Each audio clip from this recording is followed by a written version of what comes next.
السلام علیکم ورحمۃ اللہ وبرکاتہ۔ محترم دوستوں اور بزرگوں اور میرے عزیز ساتھیوں، دوستوں، کسی شخص نے میسج کیا مجھے کہ ایک ہی مسجد میں دو جماعتیں ہو سکتی ہیں کیا؟ تو میں اسے عرض کرنا چاہوں گا کہ ایسی مسجد کہ جس میں اوقات نماز کے معلوم کیے گئے ہوں اور اس کی ٹائمنگ معلوم کیے گئے، ظہر کی جو نماز ہے وہ اتنے پہ پڑھی جائے گی، عصر کی اتنے پہ پڑھی جائے گی، اسی طرح مغرب، عشاء اور فجر، اس کی ٹائمنگ اگر متعین کی گئی ہے تو دوستو اس مسجد میں ڈبل جماعت نہیں پڑھی جا سکتی ہے۔ اگر آپ کو جماعت کے ساتھ اگر مثلا کسی نے اگر جماعت کے ساتھ نماز کو پڑھنی ہو اور اس کی چھوٹ گئی ہو تو وہ دوسری جماعت مسجد کے باہر وہ کر سکتی ہے، اس میں کسی قسم کا کوئی مذائقہ نہیں ہے۔ لیکن اگر اسی صف میں اسی ممبر کے سامنے جو نماز پڑھنے کی جو امام صاحب جہاں نماز پڑھاتے ہیں تو ایک ہی وقت میں نہیں، یعنی جیسے ظہر کی نماز ہو چکی ہے اور آج ہی کی ظہر کی نماز اگر پڑھنا چاہے تو اس جگہ نہیں پڑھ سکتا ہے، اس جگہ اس کی نماز، تو اس سے اعتراض کرے۔ اور بہت سارے دوستوں کے ابھی میسج آئے ہیں، بہت سارے کمنٹ کیے کہ کیا قبرستان میں دعا مانگنا اور صدقہ جاریہ کرنا یہ جائز ہے؟ تو دوستو اس کے بارے میں بہت ساری ویڈیو ہم دیکھتے رہتے ہیں اور زمانے کے اعتبار سے ہمیں پھر یہ بھی بات معلوم چلتی ہے کہ ثواب کی نیت سے اگر ہم قبرستان میں جائیں اور میت کے لیے، جیسے کسی کے والدین مر گئے یا پھر چاچا چاچی یا پھر دادا دادی یا پھر نانا نانی یا مر گئے، یا ان میں سے کوئی بھی چیز، کوئی بھی اس کے رشتہ دار اگر مر گئے تو اس کے لیے دعائیں مغفرت کرنا، ایصال ثواب کے لیے دعا کرنا، یا پھر کوئی چیز جا کر کے بخش دینا، یا پھر درود شریف، یا پھر اور بھی بہت سارے کلمہ، یا پھر سبحان اللہ، الحمدللہ، اس طرح کے بہت سارے جو تسبیحات ہیں، اگر ان تمام چیزوں کو اگر پڑھ کے بخش دیتا ہے تو اس میں کسی قسم کا کوئی مذائقہ نہیں ہے۔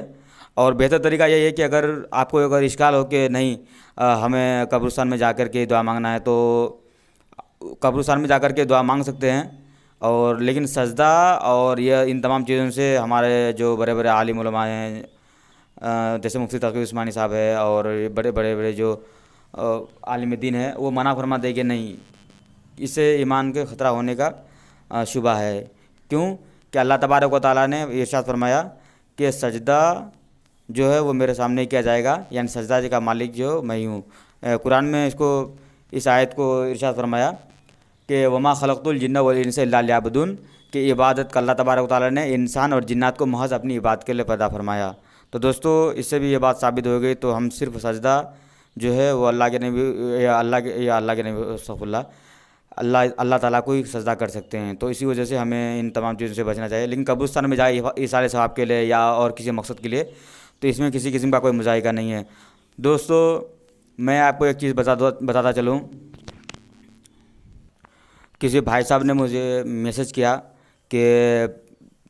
جنات یا بھوت وغیرہ جو تنہائی میں اگر ہم سفر کرتے ہیں یا جنگل وغیرہ میں جاتے ہیں تو جو ہم پر سوار ہو جاتا ہے یا مسلط ہو جاتا ہے، تو اس سے بچنے کی کیا تدبیر ہے؟ تو دوستو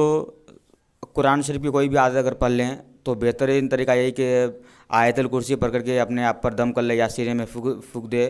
یا اسی طرح سورہ یاسین پڑھ لے۔ اس کے بعد بہت سارے ایسے صورتیں ہیں قرآن شریف کے اندر جو آپ اگر پڑھ لیں تو اس سے اللہ تبارک و تعالیٰ آپ کی حفاظت فرمائیں گی۔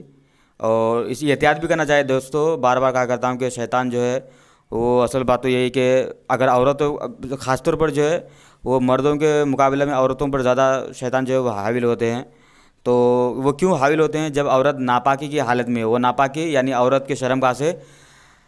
خون نکلے، خون وغیرہ مثلاً حیض کہہ دو یا پھر نفاس، استحاضہ، اس طرح کی جو خونیں ہیں وہ ناپاک، بہت قسم کے ناپاک خون ہیں۔ تو اس طرح اگر کوئی عورتوں کو آئے اور ایسی حالت میں اگر وہ تنہا سفر کرے، یعنی رات کے موسم میں جنگل وغیرہ میں چلے جائے، اس کے بعد اور بھی سنسان جگہ میں چلے جائے، تو شیطان یا پھر ایسے بہت ساری چیزیں جو ہیں جیسے آصف ہو گیا، اس کے بعد بہت سارے جادو یا فتنہ وغیرہ، تو اس سے شبہ ہو سکتا ہے کہ اس کو مسلط ہو جائے۔ تو بچنے کا طریقہ یہی ہے کہ جب آپ اس طرح یا پھر آپ کے ساتھ اگر کوئی ایسا مسئلہ پیش آ جائے تو بہتر طریقہ یہی ہے کہ آپ تنہا سفر نہ کریں، اور اگر تنہا سفر کرنے کی اگر ضرورت پڑ بھی جائے تو پھر قرآن شریف کی آیت پڑھے۔ اور ویسے بھی کہا جاتا ہے کہ جب عورت کو حیض یا نفاس یا استحاضہ ہو، حیض کے بارے میں خاص طور پر مثال میں یہ بات بیان کی گئی ہے کہ عورت قرآن شریف بھی نہیں پڑھ سکتی ہے، تو ایسے موقع پہ ہم کیا کریں کہ 2-3 آدمی کو اور بھی ساتھ میں لے کے چلے، یا کہیں جانا ہو، یا پھر کہیں ایمرجنسی کہیں میٹنگ ہو، یا پھر کہیں اور جگہ جانا ہو، تو اس بات کا دھیان رکھا کرے خاص طور پر۔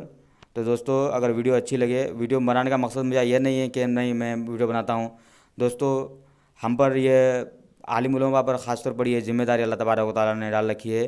اور حدیث میں یہ اللہ کے نبی حضور پاک صلی اللہ علیہ وسلم نے ارشاد فرمایا کہ العلماء ورثۃ الانبیاء، کہ انبیاء جو ہیں یعنی